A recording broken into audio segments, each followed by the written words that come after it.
My name's John Horn. I'm the host of The Frame on KPCC. I'm going to bring the talent in. We'll have about a 10-minute conversation amongst ourselves, then we'll take questions from you all. But thank you very much for your patience. Starting at the back row, Tim Roth. Demian Bashir. Channing Tatum. Bruce Dern.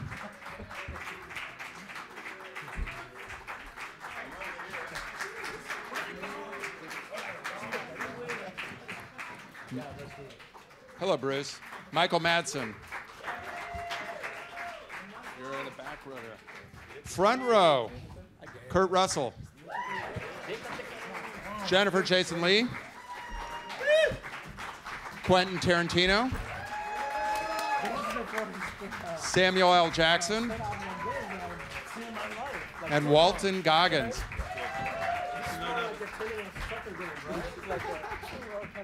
Ooh, it's levels. Yeah. You guys look very sharp. I invited you guys to this telethon for a reason. We have your backs covered. Where's Jerry Lewis? Kurt, do you and Jennifer sit next to each other at everything? Is that right? Are you still chained? For us, because we usually we're the Mine other works. way around, but we're good. Quentin, I'm going to start with Quentin. Quentin, thank you guys for coming and thank you for your patience. I'm going to ask a question about Ultra Panavision. Obviously, it's epic in scale in terms of what it gives you in the frame, but I want to talk about what it gives your actors in terms of intimacy, in terms of the close-ups, in terms of the relationship of one actor to the other, and what that means to you as a filmmaker to be able to shoot actors in 70 millimeter. Well, you've actually kind of answered kind of your own question a little bit.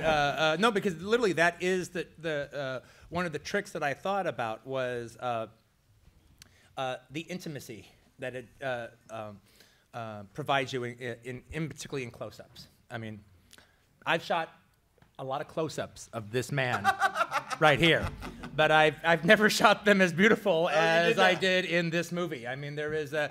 I mean, I think you find yourself taking backstrokes in his eyes. All right, I mean, it's just so awesome. Yeah, it's just the way it is, you know. But one of the things that I remember when I did the film, when it was reported that I was going to do it in this format, people were actually speculating, and I guess I understand it. They were like, "Well, yeah, okay, that sounds all really great, but why would he do it for a thing that's just so set bound?"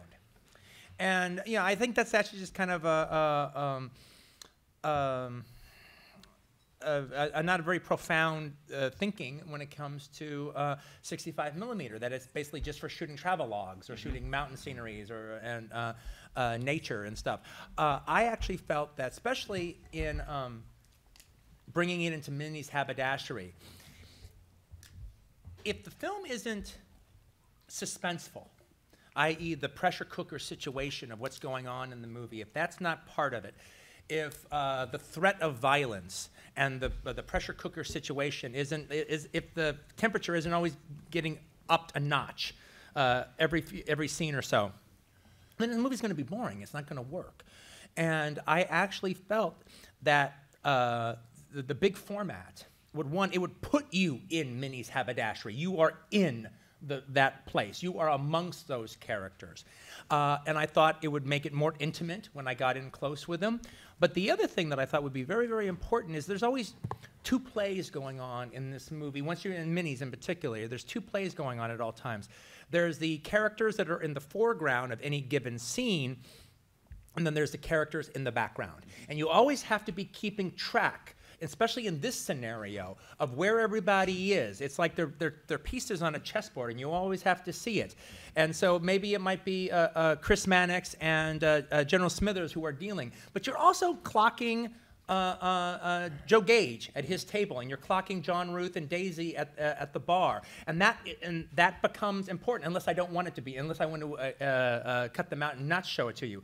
But I think that helped ration up the tension as things went on. And for the actors themselves, I mean, one of the limitations about 70 typically is that the magazines are very short, a little wonky, but it means you have very short takes. But you were able to equip your cameras with a lot more film so you could shoot your actors for 6 and 7 minutes at a time. Is that right? Even longer than that. I mean, Panavision came up with a 2,000-foot mags, all right, where we were able to like shoot it for 11 minutes at a time. which, I mean, I can't even imagine doing this material if we had to break it up in 4-minute goes.